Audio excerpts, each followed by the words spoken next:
മഴക്കാലമായതോടെ തളിപ്പറമ്പിൽ മോഷണവും പെരുകുന്നു. 3 ദിവസത്തിനിടെ വിവിധ ഭാഗങ്ങളിൽ തുടർച്ചയായി മോഷണവും മോഷണ ശ്രമങ്ങളും നടന്നതോടെ വ്യാപാരികളും നാട്ടുകാരും ഭീതിയിലാണ്.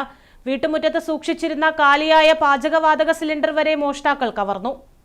മഴക്കാലമായതോടെ തളിപ്പറമ്പിന്റെ വിവിധ ഭാഗങ്ങളിൽ മോഷണവും മോഷണ ശ്രമങ്ങളും വർദ്ധിക്കുന്നതാണ് ജനങ്ങളെ ആശങ്കയിലാക്കുന്നത്. കഴിഞ്ഞ 3 ദിവസത്തിനിടെ നഗരത്തിന്റെ വിവിധ ഭാഗങ്ങളിലായി തുടർച്ചയായ മോഷണങ്ങൾ നടന്നതോടെ വ്യാപാരികളും നാട്ടുകാരും ആശങ്കയിലാണ്.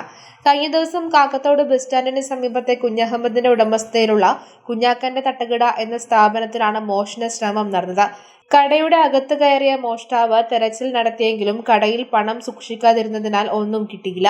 വ്യാഴാഴ്ച രാവിലെ ചിറവക്കിൽ ബൈക്കിൽ എത്തിയ 2 അംഗ സംഘം വീടിന് സമീപത്ത് വെച്ചാണ് വയോധികയുടെ കഴുത്തിലുണ്ടായിരുന്ന മാല പൊട്ടിച്ചെടുത്തത്.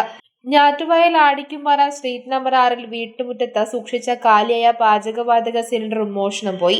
പുതിയ സിലിണ്ടർ വാങ്ങുന്നതിനായി വീടിന്റെ പുറത്ത് കാർപോർച്ചിൽ വെച്ചതായിരുന്നു. ഇവർ തളിപ്പറമ്പ് പോലീസിൽ പരാതി നൽകിയിട്ടുണ്ട്. കടകളും വീടുകളും കേന്ദ്രീകരിച്ചുള്ള മോഷണങ്ങൾ വർദ്ധിക്കുന്നത് ആശങ്ക ഉയർത്തിയിരിക്കുകയാണ്. തളിപ്പറമ്പ് നഗരത്തിൽ ഉൾപ്പെടെ രാത്രികാലങ്ങളിൽ പോലീസ് പെട്രോളിംഗ് ശക്തമാക്കണമെന്ന് വ്യാപാരികൾ ആവശ്യപ്പെടുന്നു. മഴക്കാലം ആയതോടെ തളിപ്പറമ്പ് പട്ടണങ്ങളിലും പ്രദേശങ്ങളിലും തസ്കര ശല്യം വർദ്ധിച്ചുകൊണ്ടിരിക്കുകയാണ്. രാത്രികാലങ്ങളിൽ കള്ളന്മാരുടെ ശല്യം ദിനം പ്രതി കൂടിക്കൊണ്ടിരിക്കുമ്പോൾ തളിപ്പറമ്പിലെ പോലീസ് അധികാരികൾ നൈറ്റ് പെട്രോളിങ്ങും കാര്യങ്ങളും നടത്തുന്നുണ്ടെങ്കിൽ കൂടിയും മഴക്കാലം വ്യാപാരികളായ ഞങ്ങൾക്ക് അഭ്യർത്ഥിക്കാനുള്ളത് കുറച്ചും കൂടി ഉഷാറായി നൈറ്റ് പെട്രോളിങ്ങിന്റെ എണ്ണം കൂട്ടിക്കൊണ്ട് തളിപ്പറമ്പ് പട്ടണം പരിസരവും നല്ല നിലയിൽ പെട്രോളിംഗ് നടത്തണമെന്നാണ് വിനീതമായി അധികാരികളോട് അഭ്യർത്ഥിക്കാനുള്ളത്. സമീപ പ്രദേശങ്ങളിലെ CCTV ദൃശ്യങ്ങൾ ഉൾപ്പെടെ പരിശോധിച്ച് വിവിധ മോഷണ കേസുകളിൽ പോലീസ് അന്വേഷണം ഊർജിതമാക്കിയിട്ടുണ്ട്. News bureau, Taliparamba.